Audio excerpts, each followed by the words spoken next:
Welcome to NiCHE Conversations. I am Jessica DeWitt, one of the editors and the editor-in-chief here at the network in Canadian History and Environment. And today I am joined by Ken Wilson. You want to tell us about yourself? Hi, Jessica, and everybody else who's on the call. My name's Ken Wilson. I'm an assistant professor of English and creative writing at the University of Regina. And my book, The Bypass, came out last fall. And I have another book coming out this coming fall called Walking Well. That's also a good title. Walking Well, Trails, Paths, Pilgrimages. Cool. Well, I'm looking forward to that too. Yeah, so we're going to be talking about walking today. Another walker, Matthew Anderson, published his review of your book on our site, which was also in Folklore magazine. So I thought I'd invite you here today to talk about walking the bypass a little bit more. I wanted to talk to you more about it because as a fellow Saskatchewan transplant, I have used walking as a method to get to know this place and to love it more, which we're going to talk about a little bit more in a bit. But I wanted to start off by asking you about how walking can be a methodology and why you are drawn to it. That is a tremendous question. I wanted to start answering it by just making sure that we all understand, well, at least that I understand what a methodology is. And it's essentially a way of doing things that has been peer reviewed. Okay. So it's kind of established as a practice, and more than one person is doing it. And if you come up with a methodology, it's kind of not really a methodology until other people have looked at what you're doing and said, yeah, actually, that kind of makes sense. This is going to work as a way of doing the thing that you wanted to do.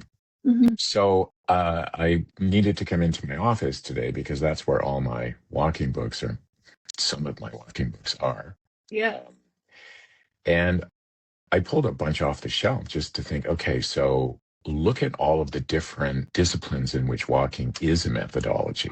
And those would range from visual art, where you have folks like Hamish Fulton and Richard Long basing sculpture practices around walking. Fulton is famous for saying, no walk, no work. Everything that he does is based in walking. And Long would go out for walks. Usually they're fairly long in duration, maybe because of his surname, I don't know. And he would move a stone every mile or so and say, there you go, there's a 100-mile-long sculpture. I made it. So from that to more performance art, where there are folks like Kathy Hedden and Kathy Turner and Deirdre Hedden and Phil Smith, who do performance work that's based around walking, sometimes with an audience, sometimes not, to social sciences, where walking becomes a way of engaging with a whole bunch of things, history and geography and place. And I mean, there are books like this one, Walking Through Social Research. I have to hold it up so see it, edited by Charlotte Bates and Alex Reese-Taylor.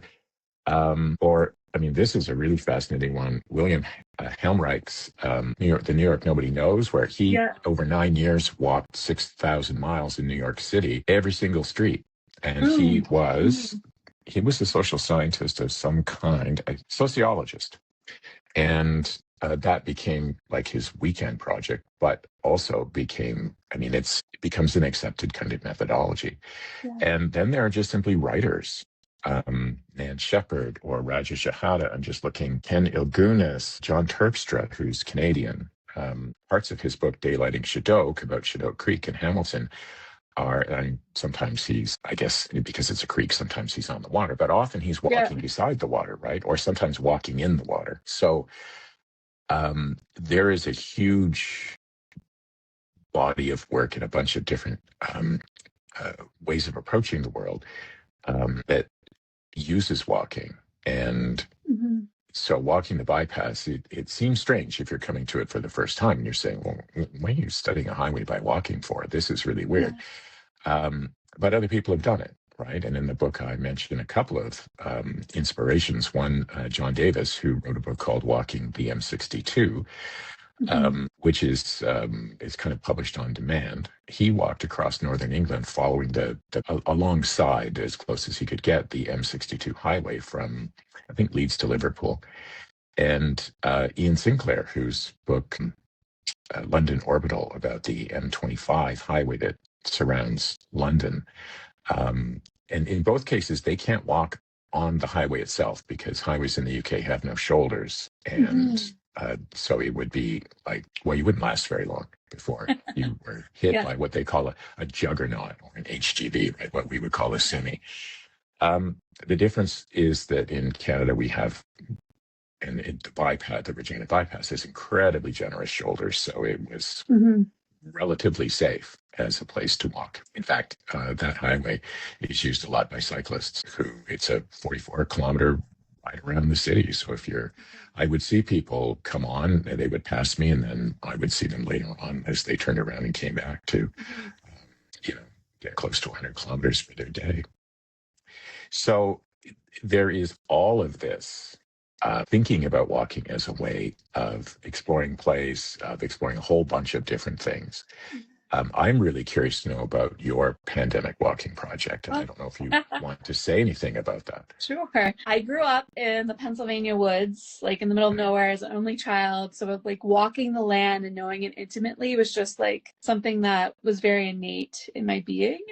And I wanted to try to maybe not recreate it, but kind of bring that kind of knowing of place to now living in urban Saskatchewan, which is a completely different ball game, right? So, and I'm also a park historian. So my goal that I started in 2020 as a pandemic project was to walk to every park or city park in Saskatoon. And I was drawn to this. I'm a park historian, but also it would, like, as you mentioned in the book, is that sometimes there's neighborhoods that you don't even know exist, or corners of the city that you would never visit otherwise, right? So this was a way for me to like really intimately get to know the city, walk down all these alleyways, go to every single neighborhood. All the parks have like very different, they're in many ways very similar, but they also have like different characteristics in different parts of the city.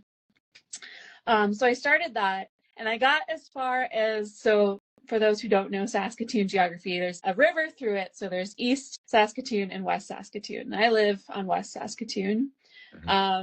And I got as far as everything west of Idlewild Drive, which is a large thoroughfare that's kind of close to the river.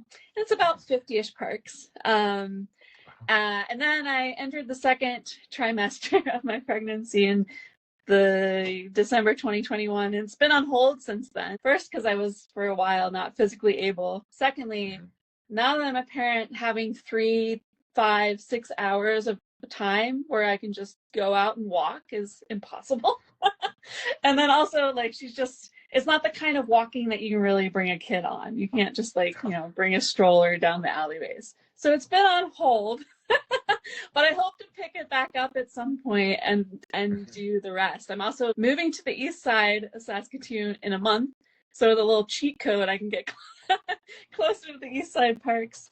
So that was my pandemic walking project, and I loved it. I absolutely loved it. And I got to see so many cool things and just, weird parts of the city, going through tunnels under the highway to get to parts. It was really fun. So when I was reading about your walking, I was reflecting on my own time walking during that same period.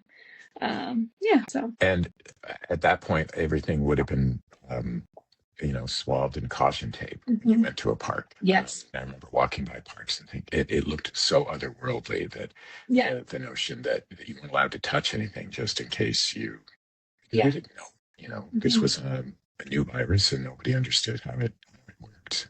Yeah, it was a very solo project. Like, I was walking the city, but no one was around. It was a very weird point in time. So if I pick it back up, it'll be a very different experience, I think. Another thing that has happened since the pandemic is a triple in the amount of unhoused folks in the city, and just like, you know, navigating their spaces and being respectful of them, like, because many of the alleyways and stuff, like, people are living there now, right? So that's a different aspect, I think, that has come to the city, probably in Regina as well. I don't know if you've had a surge quite as bad, but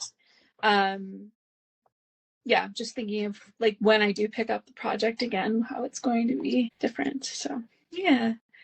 And I think that kind of thinking about unhoused folks, actually, because in Saskatoon, 80% of them are Indigenous, leads us to thinking about reconciliation. And in much of your book, like the musings revolve around reconciliation and kind of coming to terms with your own settler complicity. And I wonder, it got me thinking, how critical is a knowledge of the land and its history and its past to the reconciliation process?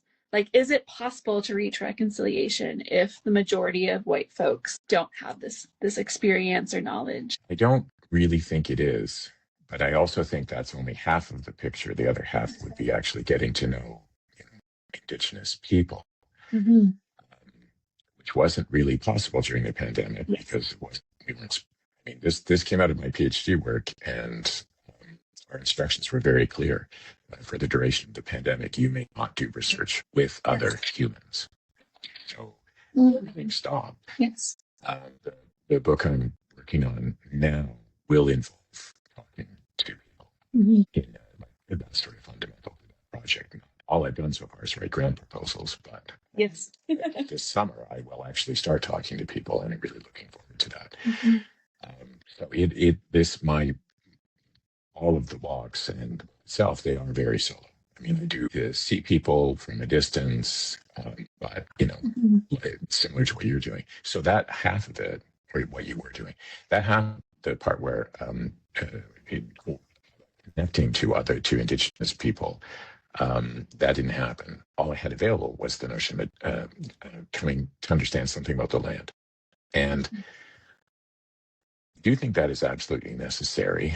And it's really important to understand that the land isn't somewhere else. The city is also occupying Indigenous land. The city also has its own kind of ecosystems, even if they are, relatively impoverished compared to what you might see in a space that's been set aside for more than human creatures. You're lucky in Saskatoon that you have the Northeast Swale and the Small Swale, which are, of course, under threat from a highway development.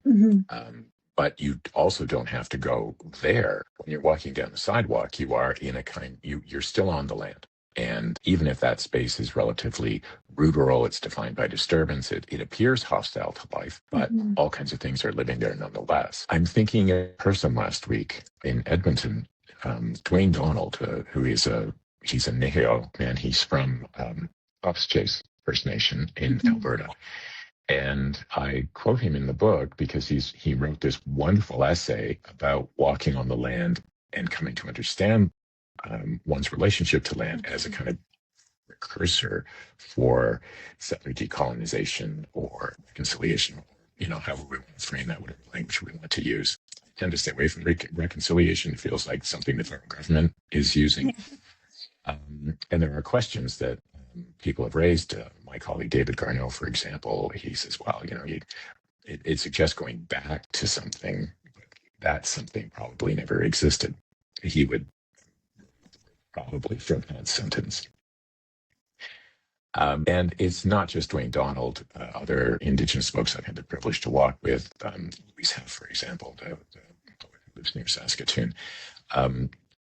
Those connections, they've been really clear that engaging with the land, coming to understand the land, is an important part of this because it's really all about the land. And the land is not something that is separate from us. The land is connected to us. It is our relation. And Wayne Donald uses that word, Quotawin, which in the dictionary definition is something like kinship relationality. But when Louise Heff explains the word, she glosses the morphemes that make up the word Quotawin as walking bent over towards the ground, greeting our relations. Mm. So walking is built into this notion of relationality. And that makes a lot of sense, because how did people get around, prior to, say, the arrival of horses in the 1820s, 1830s in this part of the world? They walked. Mm-hmm. Unless there was water, which was navigable. And in most of southern Saskatchewan, it's quicker to walk than to try to canoe down the South Saskatchewan, because all of the oxbows. Um, so I do think it's absolutely essential. And if we want to start thinking about our place here, and how our place here affects other people historically, yes, but also right now, and pointed towards the unhoused people who are Indigenous, and uh, there are historical reasons for that, right? Like, there are causes of that, and one of the things, and this is hard for settlers and newcomers, or people who aren't Indigenous, to come to terms with. But the things that have led to those folks being unhoused were done to benefit us. Yeah. They were done to secure our hold on the land, and therefore give us a place where we could live. And that is really tough, because nobody wants to face that. And yet there it is. Mm-hmm. What are we going to do? Run away from it? I guess we could, but that's not going to get us very far. I appreciate it. And I really encourage people to pick up your book, because I think it got me thinking of like all these missing, what's missing in like actually successfully moving forward, respectfully, and with a sense of responsibility, and how central this like actual understanding of the past and our ecology and our land is, and how we're in a society where those things are not, unless you're like people like us who have the privilege to actually seek that out, or like make it part of our existence, right? They're not readily available, right? Or people aren't like given the skills to really build those things. If we don't have that baseline for everyone, then how are we even going to move forward? The text really got me thinking about those things, and Oh, good. Yeah.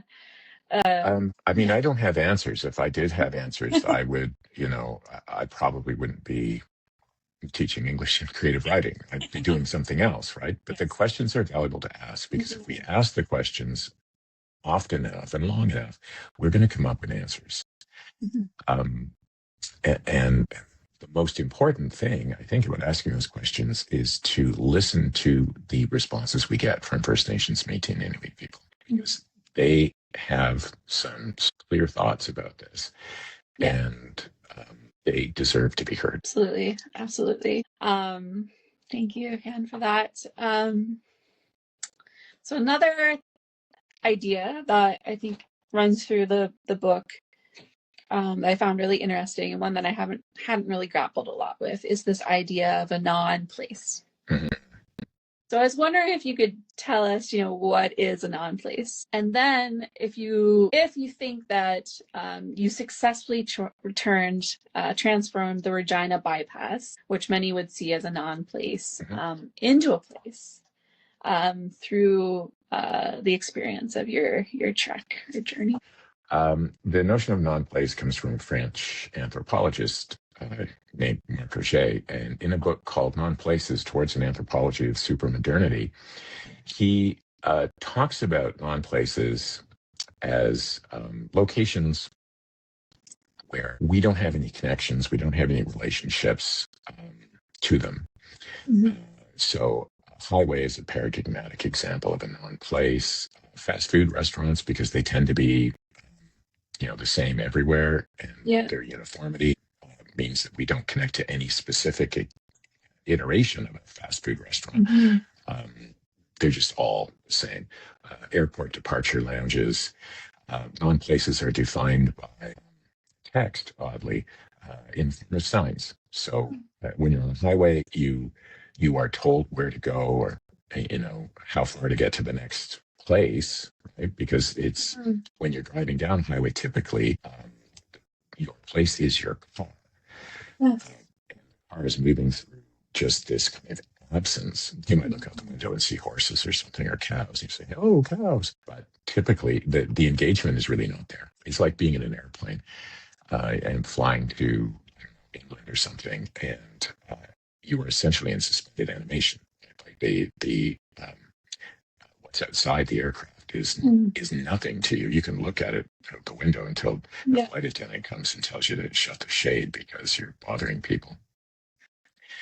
So non-places there are a lot of them in the contemporary world. And Auger, there are complications to Auger's argument where non-places are, often cash is exchanged, or sometimes anyway, money is exchanged in return for goods and services, in the case of like a Walmart or something, which is another kind of non-place, right?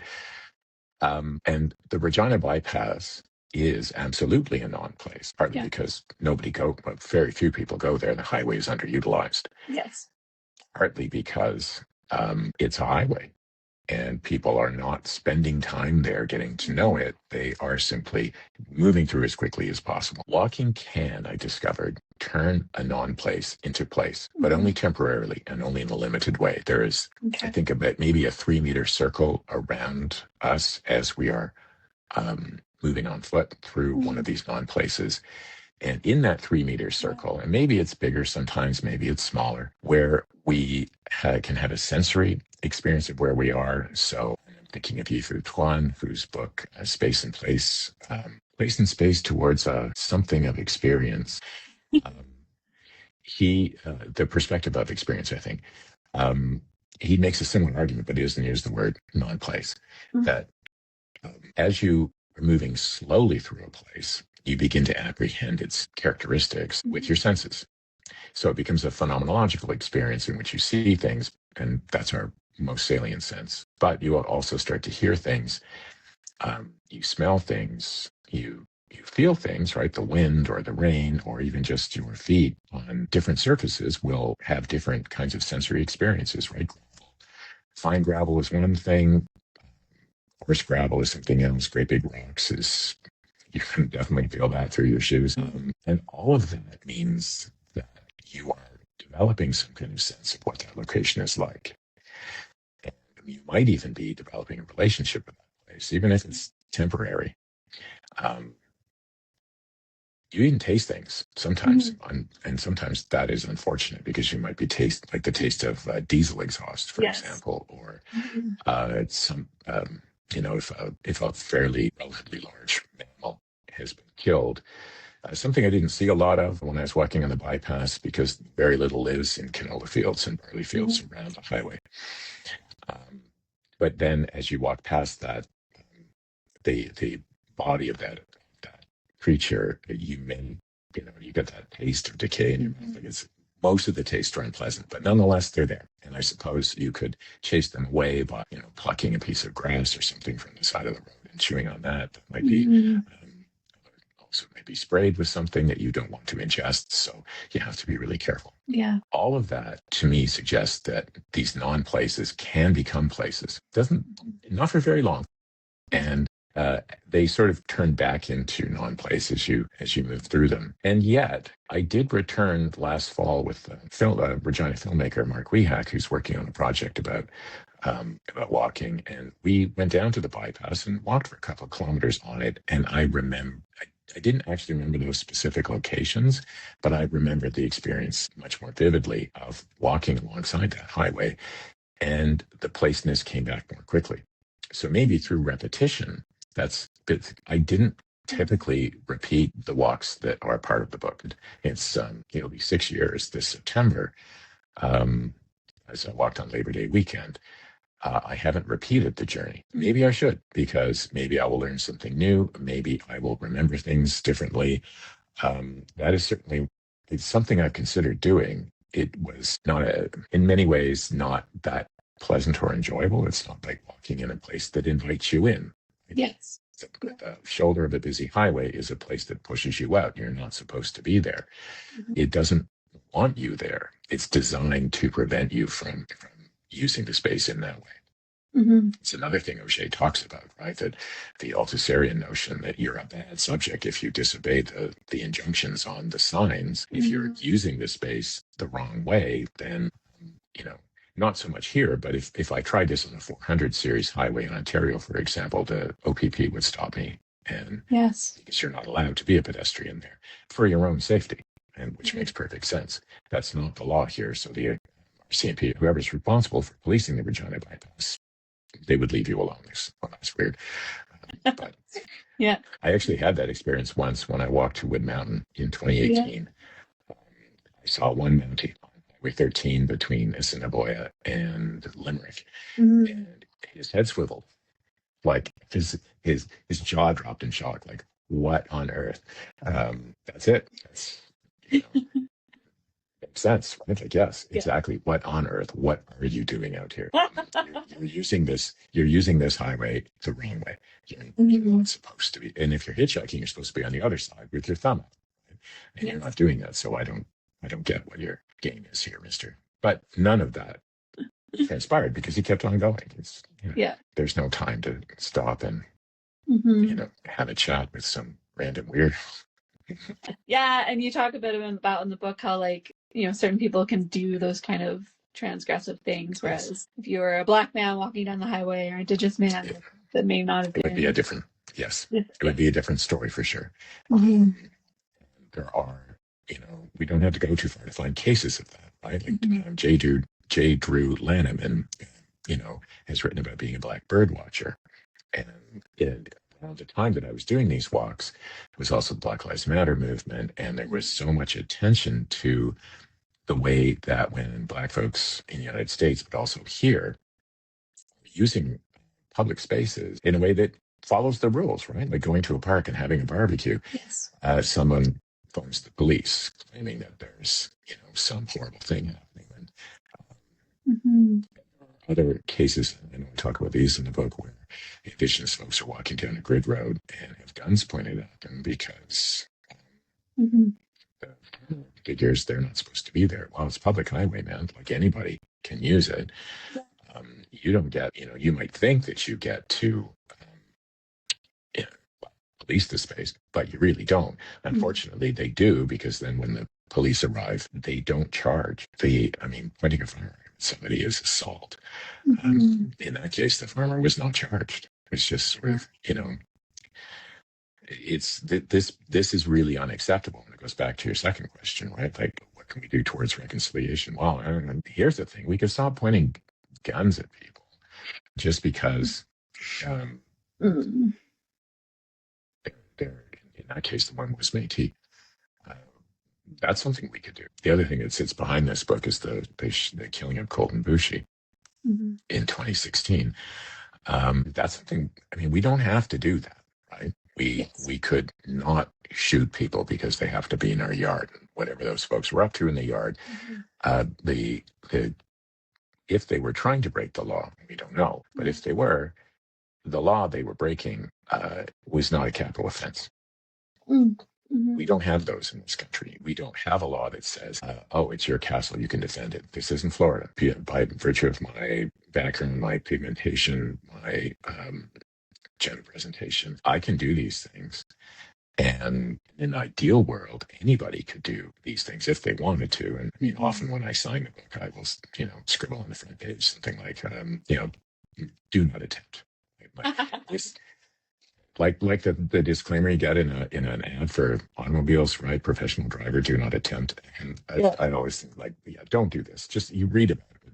There's no reason for you to go on and walk like this. Yeah. Although I also believe, and I know this is a hyper-local book, but I really believe that you could write the same or a similar book about any city in this country if you, being many cities, an artist in Calgary, Helena Bartol, walked the circumference of the city of Calgary. It took a long time because Calgary's big and sprawling. And she had an art project about that. I think there are photographs on her website. But all cities in this country are built on Indigenous land. All cities in this country have this kind of urban edge where different land uses get smushed together. many cities in this country have some kind of perimeter highway that one could use as a vehicle for this sort of exploration, right? I mean, Saskatoon's perimeter highway is partly complete, and of course, when the rest of it is completed, they're going to run it through the swales, which is a terrible idea.